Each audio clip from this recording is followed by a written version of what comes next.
बिस्मिल्लाहिर्रहमानिर्रहीम, अस्सलाम वालेकुम। मैं सैयद इमरान शफ़क़त आपकी खिदमत में हाजिर हूँ। कुछ मिसालें देने के लिए होती हैं, अब उसमें उसकी मीन मेख नहीं निकालते होते। मैंने अभी थोड़ी देर पहले एक ट्वीट किया था और वो मैंने जो जस्टिस उमर ता बंदयाल साहब आप दीदा हो गए थे, तो वो मैंने उस तनाजुर में एक ट्वीट किया था कि पता नहीं क्या दौर है, कुछ लोग टीवी, मेरे एक दोस्त हैं वो टीवी के ऊपर बैठ के आप दीदा हो गए, जज्बाती हो गए। तो मैंने कहा कि वो फिर इधर अदालत में बैठ के चीफ जस्टिस ऑफ पाकिस्तान जो हैं वो मुल्की हालात देख के आप दीदा हो गए या पता नहीं किस बात के ऊपर हो गए। तो मेरा इस पर तबसरा है कि रोंदी यार परमादा, ये हमारे यहाँ एक मिसाल है, कहावत है। तो इस पे लोगों का एतराज़ होना शुरू हो गया कि जी कि ये आपने सिनफी जो इम्तियाज़ है वो बरता है इस इशू के ऊपर। जिन्होंने आंसू बहाए हैं वो दोनों मेल्स हैं, आपका दोस्त भी मेल है और ये जो चीफ जस्टिस पाकिस्तान ये भी मेल है। तो सर ये ना जो एक कह लें जो हमारे ज़रबुल मिसलें बनी हुई हैं ये वक्त के साथ साथ बनी हुई हैं, इसके ऊपर इतनी मेन मेख नहीं निकालते, ये सिर्फ कहने के लिए होती हैं, इनके और कोई मतलब नहीं होते। तो मेरे ज़हन में वो आ रहा था कि आपने लोगों के बहते आंसुओं के ऊपर जज्बाती नहीं होना। ये फवे कुटरियाँ नहीं हम कहते, ये फवे कुटनों वाले स्टाइल होते हैं, ये वारदातें होती हैं, ये तरीक़ाकार होते हैं। सर अगर आज आप चीफ जस्टिस ऑफ पाकिस्तान की, आज क्या छोड़ें, आप अगर पीछे अब तो शिद्दत आ गई ना, ज़रा ज़्यादा लाइमलाइट में आ गए हैं। अगर आप पुराना देखें जो चीफ जस्टिस ऑफ पाकिस्तान मौजूदा हैं, इससे पहले भी जो थे साकिब निसार साहब, मैं ये नहीं उनकी बात करूँ, दरमियान में जो आए मैं उनकी बात नहीं कर रहा। तो उनकी अगर आप देखें कारकर्दगी तो आपको देख के लगता है कि सुप्रीम कोर्ट नहीं, ये किसी कोई पार्टी है। जिस तरह उन्होंने 184(3) के तहत अपने जो दुश्मन थे उनको टारगेट किया, जिनके साथ उनकी अदावतें थी, रंजिशें थी, शिकायतें थी, उनको उन्होंने निशाना बनाया, उनको नाअहल भी किया, पता नहीं क्या क्या क्या क्या कुछ ना किया। तो अब आज जो बंदयाल साहब हैं वो आज की अगर उनकी आप कारस्तानी देखें, कारस्तानी नेगेटिव वर्ड है, या उनकी कारगुजारी देखें, ये पॉजिटिव वर्ड है, हम कारगुजारी कर लेते हैं। कारगुजारी देखें तो आपको समझ आएगी कि वो कर क्या रहे हैं पाकिस्तान के साथ, वो कर क्या रहे हैं अपने इदारे के साथ, वो कर क्या रहे हैं इस कौम के साथ। तो वैसे कहने को तो हर बंदा यहाँ पर सच्चा होता है। तो आज उनके मुंह से भी बात निकल गई कि मेरे जजों को अगर आप निशाना बनाएंगे, कि एक पॉलिटिकल केस चला और उस केस के बाद जो है वो जजों को निशाना बनाया गया। भाई जजों की करतूतें ठीक करें आप। जो मज़ाहिर अली अकबर नकवी साहब जिनके बारे में आप कह रहे हैं कि मैंने उनको बेंच में शामिल करके खामोश पैगाम दिया, आप सियासत कर रहे हैं या आप जो है वो मुनसिफी कर रहे हैं? यहाँ पर मुनसिफ कोई नहीं है। यहाँ पर जो किसी के पास इख्तियार आता है वो पॉलिटिकल हो जाता है। वो पाकिस्तान का चीफ ऑफ आर्मी स्टाफ हो, मैं माजी की बात कर रहा हूँ, जो मौजूदा चीफ ऑफ आर्मी स्टाफ हैं ये जब पॉलिटिकल होंगे तो फिर इनका भी हम देख लेंगे। लेकिन यहाँ पर ये रीत रही है कि जिसके पास जो भी इख्तियार आता है वो मनसबदार हो, उसका मनसब जो है वो तकाजा ये करता हो कि आपने सियासत में मुलव्वस नहीं होना, क्योंकि पर्सनल इंटरेस्ट परले दर्जे का हो जाता है। एक दफ़ा जब वो वज़ीर बने इतलात व नशरियात जनाब कमर ज़ुमान कायरा साहब, तो मैं तब एक्सप्रेस में होता था, तो वो एक्सप्रेस में तशरीफ़ लाए। वहाँ पर जो गुफ्तगू हो रही थी तो मैंने कायरा साहब से पूछा कि वो कामरान खान साहब की बात छिड़ गई, तो मैंने कामरान खान साहब का हवाला देते हुए कहा कि वो आपके साथ इतने पर्सनल क्यों हैं सहाफ़ी। तो उन्होंने मुझसे पूछा तुम्हारी तनख्वाह कितनी है? मैंने कहा जी इतनी है।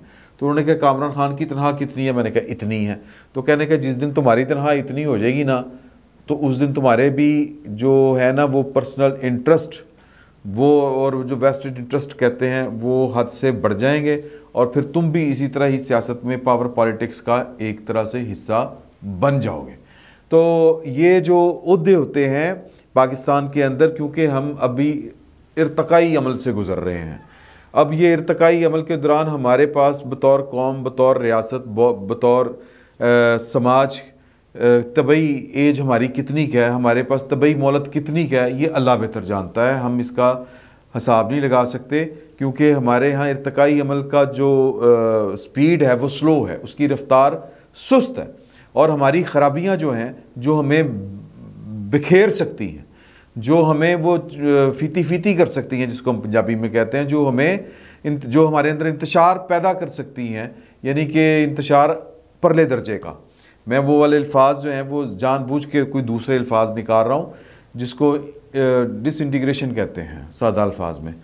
तो वो जो है वो हमारा तखरीब का अमल तेज़ है और जो इर्तका का अमल है वो सुस्त है, यानी कि बेहतरी का अमल। बहरहाल हम एक इर्तकाई अमल से गुज़र रहे हैं और इस इर्तकाई अमल के दौरान हमारे यहाँ जो अफराद हैं वो इदारों के ऊपर भारी होते हैं। हमारे यहाँ अफराद जो हैं वो पूरी कौम को तिगनी का नाच नचा रहे होते हैं, जिस तरह इन दिनों चीफ जस्टिस ऑफ पाकिस्तान नाच नचवा रहे हैं। उन्होंने कहा मैंने खामोश वो पैगाम दिया है मुज़ाहिर अली नकवरी को बेंच में शामिल करके।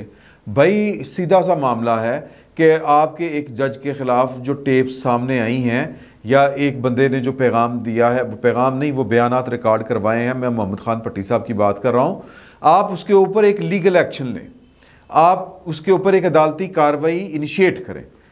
हक तो ये बनता था, आप कर रहे हैं कि मैं खामोश पैगाम दे रहा हूँ और फिर कह रहे हैं कि जी के 2019 से 2021 के दरमियान जस्टिस काजी फ़ायज़ ईसा साहब का जो केस चला उसमें अदालत को सज़ा मिली। क्या अदालत को सज़ा मिली? ये कि आप जनरल फैज़ की पट्टी के ऊपर चल रहे थे, उसके पढ़ाए हुए सबक पढ़ रहे थे आप, कि एक जज जो है ईमानदार जज, उसने वक्त के एक बहुत बड़े, मैं माफ़ी चाहता हूँ वो मेरे मुंह से आ गया था, वो लफ्ज़ वापस लेता हूँ, वो वाला मैं लफ्ज़, कि एक बहुत बड़े ताकतवर आदमी को उन्होंने कहा कि इसने आइन की और कानून की खिलाफ वर्जी की है, इसके खिलाफ कार्रवाई होनी चाहिए। तो क्या ये जुर्म था उनका? और आप उनके जनाब वो ढोल बजा रहे थे, आप उसके ऊपर नाच रहे थे, तब कहाँ पे थे जज? और आज कह रहे हैं मेरे जजों को जब आप करेंगे तो फिर मेरा सामना करना पड़ेगा। बाकी जज किनके हैं? जस्टिस बंदोखेल किसका जज है? या मेरा जज क्या होता है? आप टीम हैं?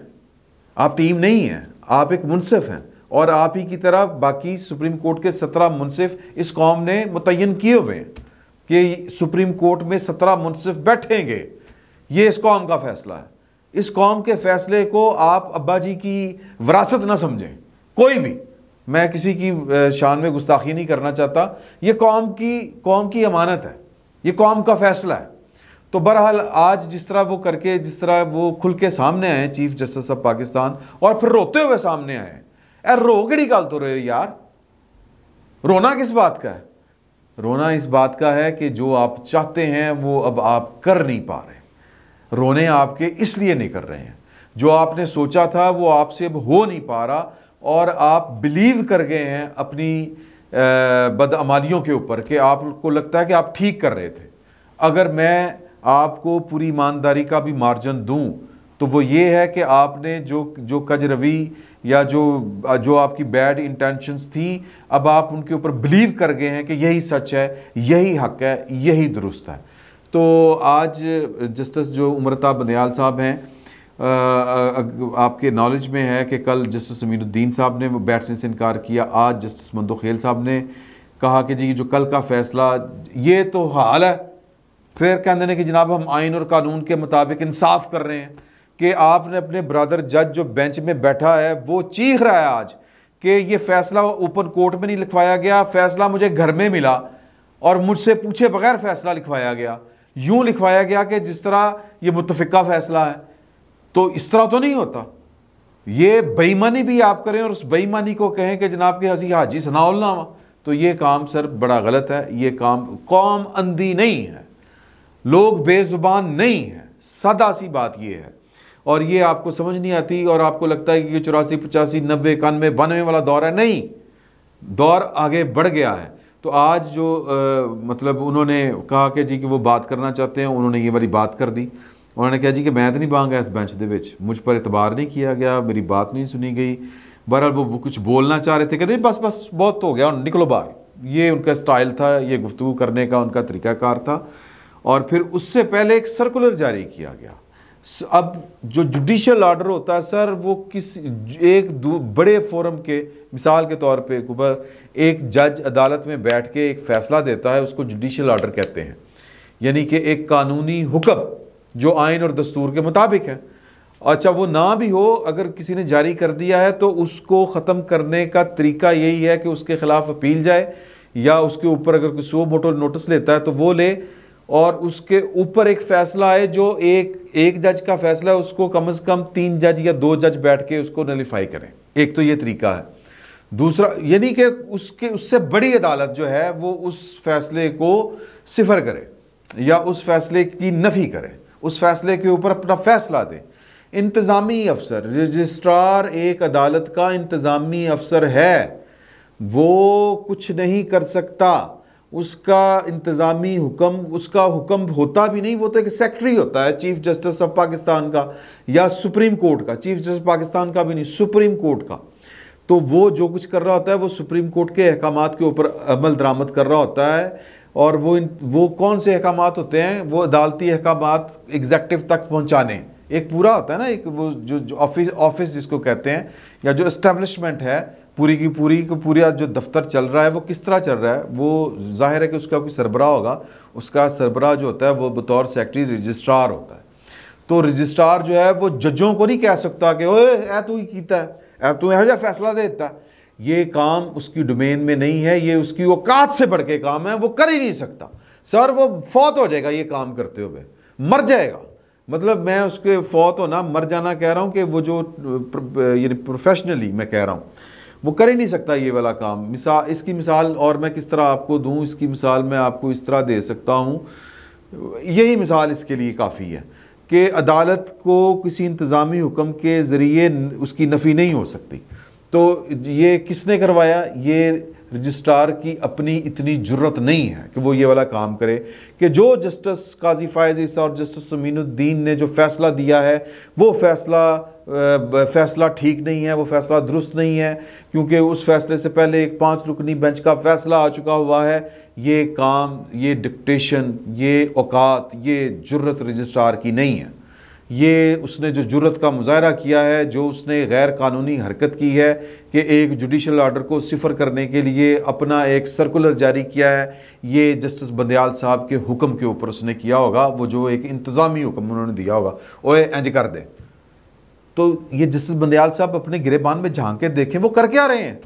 और ये जो बेंच जस्टिस मंदोखेल के बाद बना है, जस्टिस इजाजुल हसन, जस्टिस मुनीब अख्तर और जस्टिस जनाब उमरता बंदयाल साहब, इस बेंच को मानेगा कौन?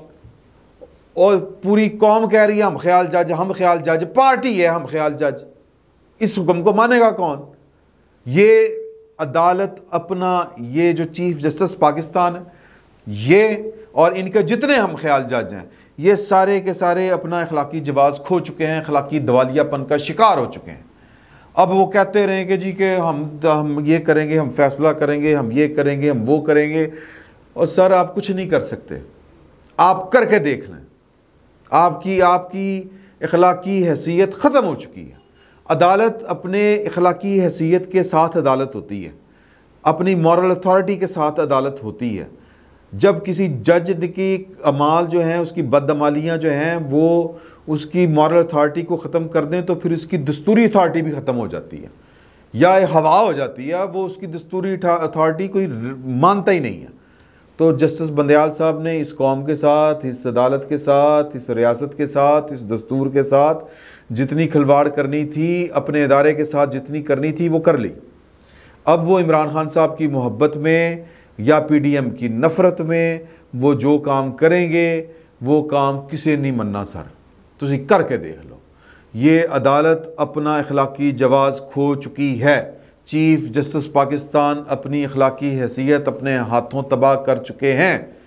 अब बेहतर तो ये है कि वो सलाम अलैकुम ले लें, लेकिन वो नहीं लेंगे। मैंने कल भी कहा था कि हुकूमत ने वो जो जस्टिस काजी फायज़ ईसा के ख़िलाफ़ जो रेफरेंस वापस लिया है, वो गालिबन, ये मेरी कोई इतला नहीं है, वो गालिबन इसलिए लिया होगा कि ये बंदयाल साहब अगर बिलफ़र्ज़ इस्तीफ़ा दे देते हैं, एवं ही उनको जेहन में आ रहा होगा कि बंदे का कोई पता चलता, तो एवं ही कोई अंदर का गैरत का मादा जाग उठे, इस्तीफ़ा दे दें, तो कायम मकाम या जो सीनियर तरीन चीफ जज हैं वो काजी फायज़ ईसा हैं, और काजी फायज़ ईसा को फिर हल्फ लेना पड़ेगा, चीफ जस्टिस पाकिस्तान के ओहदा संभालना पड़ेगा। तो ऐसे शख्स के ख़िलाफ़ जो चीफ जस्टिस पाकिस्तान बन रहा है उसके ख़िलाफ़ गवर्नमेंट ने एक रेफरेंस दायर कर रखा हो तो एक बैड टेस्ट जाता है। तो इसलिए वो जो है वो मैंने कहा था कि ये उन्होंने हिफ्ज़ मातकद्दम के तौर के ऊपर वो रेफरेंस वापस लेने की लिया है कि शायद बंदयाल साहब कहीं इस्तीफ़ा ना दे दें। तो मुझे तब भी लग रहा था, मुझे अब भी लग रहा है नहीं देंगे इस्तीफ़ा। सर वो जाते हैं, वो इधर से कोई एक जज होता है, वो तड़ाक करके फ़ैसला देता है, जिस फैसले का मतलब होता है कि चीफ साहब आप 2 नंबरी कर रहे हैं, आप पार्टी बने हुए हैं। इसका मतलब ये होता है उस फैसले का, वो जस्टिस बंदयाल के ख़िलाफ़ फ़ैसला हो, वो उनके ख़िलाफ़ क्या है, वैसे ही काजी फ़ाइज़ ईसा का हो या अतर मिनल्ला का हो या अफरीदी का हो, अमीनुद्दीन का हो या मंतो खेल साहब का हो, किसी मंसूर अली शाह साहब का हो, किसी का भी हो, वो यही कह रहे होते हैं कि चीफ साहब आप 2 नंबरी कर रहे हैं। फिर अंदर जाते हैं, फिर वापस आ जाते हैं हंसते हुए कोर्ट पर आ गया, नहीं इसी तो सुनना है, असी तो सुनना। और भाई क्या क़यामत आ गई है, क्या क़यामत आ गई है, ये कौम को बताएं ना कि पीछे चल क्या रहा है। तो पीछे वही चल रहा है जिसका बाजवा साहब कह गए हैं कि बेगम बच्चों के वो जनाब प्रेशर लेते हैं और वो जो कहते हैं कि राती घर ना बनी, तो कहते हैं अच्छा जी ये चल रहा है इस मुल्क के साथ। तो इस मुल्क ऐसे मुल्क के ऊपर या उसकी किस्मत के ऊपर रोया ही जा सकता है जिसके इस तरह के जज हों, जहाँ पर इस तरह के सियासतदान हों और इस तरह के बाकी भी। तो समझ गए ना, बाकी कौन। फिल वक्त इतना ही, बहुत बहुत शुक्रिया। असी फिल वक्त इतना ही, बहुत बहुत शुक्रिया।